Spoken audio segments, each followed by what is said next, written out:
अदालत से इस्तदा की गई है। निहाल हाशमी के वकील की जानिब से हफ्तों की मोहलत दी जाए और इस पर मिस्टर जस्टिस एजाजुल अहसन ने रिमार्क्स दिए कि क्यों ना केस की समाअत 2019 तक मुलतवी कर दें। धमकी आमेज तकारीर पर निहाल हाशमी के खिलाफ केस की समाअत के मौके पर उनके वकील ने इस्तदा की है कि 2 हफ्तों की मोहलत दी जाए। अदील सरफराज हमारे साथ मौजूद हैं, उनसे इस बारे में मजीद जानते हैं। अदील, मर्ज क्या बताया गया निहाल हाशमी को जिसकी बिना पर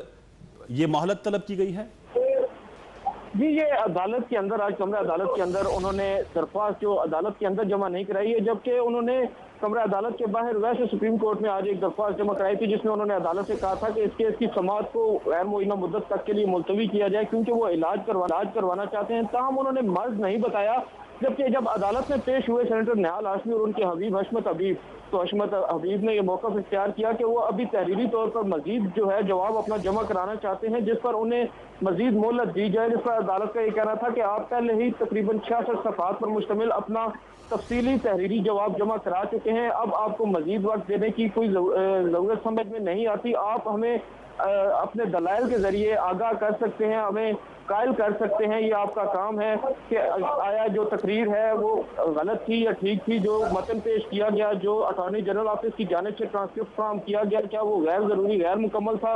अदालत के अंदर आज जो ट्रांसक्रिप्ट पेश किए गए हैं और सीडीज पेश की गई हैं, अटॉर्नी जनरल ऑफिस ने अपने गवाह जो डीजी पैमरा हैं उनको पेश किया और उन्होंने हल्फन अदालत को बताया कि वो जो कहेंगे सच कहेंगे, और उन्होंने अदालत को जो फ्राहम करदा ट्रांसक्रिप्ट और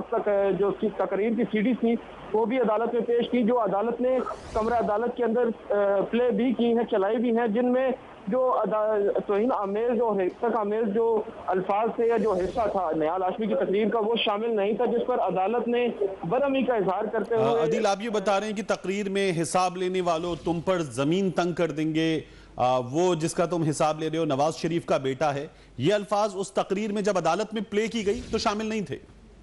जी बिल्कुल, जो तकरीर अटॉर्नी जनरल ऑफिस और डीजी पैमरा की जानिब से अदालत में पेश की गई उस तकरीर के अंदर ये अल्फाज शामिल नहीं थे, जिस पर अदालत ने इजहार बरहमी किया और उसके बाद अदालत ने एक अदालती मुआवन के जरिए। अदील हमारे साथ रहिएगा, इस वक्त निहाल हाशमी के वकील मीडिया से गुफ्तगू कर रहे हैं, अपने नाज़रीन को दिखाते हैं। नहीं, सियासत से तो रिटायर नहीं होता, लेकिन वो ओहदे से तो रिटायर होता है ना, लेकिन जज रिटायर नहीं होता है। जजेज जो है ना अपनी मखसूस मुद्दत पूरी करने के बाद दे ले डाउन दी रोप्स, यानी कि जो उनके पास होते हैं जिम्मेदारी होती है, उससे सबकदोश होता है। हमारा यही अपील है कि हम तो जज तो जब रिटायर ही नहीं होता है तो जज का जिक्र ही नहीं है। रिटायरमेंट का ताल्लुक जो है ना उन लोगों से किया है जो इर्द गिर्द है इमरान खान के, और इमरान खान का नाम लिया मैंने, फवाद का नाम लिया है और नेमुल्लाह का नाम लिया है कि इन लोगों ने कंडेम किया है, और जिस चैनल जो है ना उन्होंने कंडेम किया है, उसके लिए हम बाकायदा दरख्वास्त देंगे। जितना भी डॉक्टर कर रहे हैं हाशमी साहब के मुंह में तो आवाज अल्फाज से डाले जा सकते, अल्फाज तो वही है। नहीं, आप जो है ना देखें बेटे, आप कहते हैं कि नमाज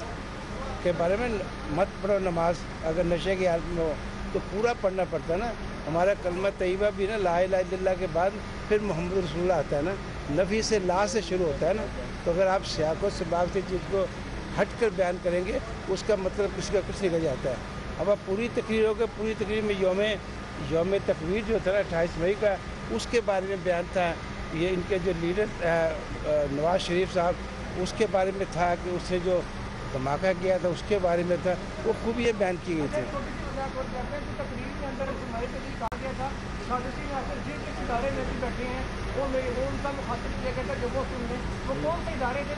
वो